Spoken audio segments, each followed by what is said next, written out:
نبی پاک صلی اللہ علیہ وسلم نے ہمیں ایک دعا سکھلائی ہے کہ جو بھی بندہ اس دعا کو صبح کے وقت میں پڑھے گا تو اللہ تعالیٰ خود اس بندے کی پورے دن خود اس بندے کی جان کی مال کی حفاظت فرمائے گا۔ سبحان اللہ۔ صرف ایک مرتبہ دعا پڑھ لینے سے اللہ خود اس بندے کی جان مال کی حفاظت کرے گا۔ اور جو بندہ اس دعا کو شام کے وقت میں پڑھ لے تو شام سے لے کر صبح تک اللہ تعالیٰ خود اس بندے کی جان کی مال کی حفاظت فرماتا ہے۔ اب وہ دعا کون سی ہے؟ اب میں آپ کو وہ دعا بتلاتا ہوں، لیکن اس دعا کو بتلانے سے پہلے میں آپ کو ایک واقعہ سناتا ہوں اس دعا کے متعلق، تاکہ آپ کو یقین ہو جائے کہ کس طرح اس دعا میں طاقت ہے۔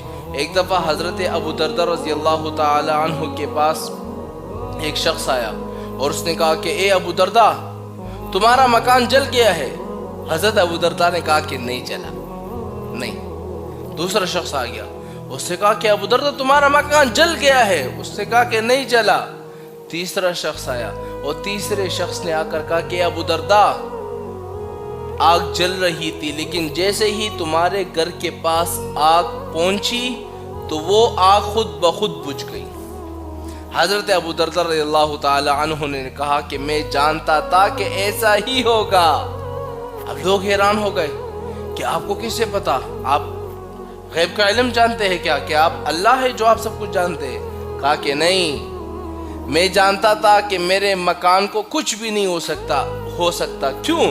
کیونکہ میں نے ایک دعا حضور پاک صلی اللہ علیہ وسلم سے سنی تھی اور حضور نے مجھے وہ دعا سکھلائی تھی کہ جو بندہ اس دعا کو صبح کے وقت میں پڑھ لے اللہ تعالیٰ اس بندے کی جان کی مال کی حفاظت پورے دن خود فرماتا ہے۔ اب وہ دعا کون سی ہے؟ تو میں آپ لوگوں سے کہتا ہوں، اگر آپ لوگوں کے مکان ہے، آپ لوگوں کی دکان ہے، کاروبار ہے، آپ چاہتے ہیں کہ یار ہمارے کاروبار محفوظ ہو جائے، پورے دن جان مال کی حفاظت ہو جائے، تو اس دعا کو صبح کے وقت میں ایک دفعہ پڑھ لو، پورا دن تمہارے دکان کی، مال کی، دولت کی، سب چیزوں کی اللہ تعالیٰ خود حفاظت فرمائیں گے۔ اب وہ دعا کون سی ہے ذرا آپ نوٹ کر لیں۔ وہ دعا یہ ہے: اللہم انت ربی لا الہ الا انت علیک توکلت وانت رب العرش الکریم ما شاء اللہ کان وما لم یشأ لم یکن اعلم ان اللہ علی کل شیء قدیر وان اللہ قد احاط بکل شیء علما اللہم انی اعوذ بک من شر نفسی ومن دابۃ انت آخذ بناصیتها ان ربی علی صراط مستقیم۔ یہ وہ دعا تھی کہ جو بندہ اس دعا کو صرف صبح کے وقت میں ایک دفعہ پڑھ لے، پورے دن اللہ تعالیٰ خود اس بندے کی حفاظت فرمائے گا۔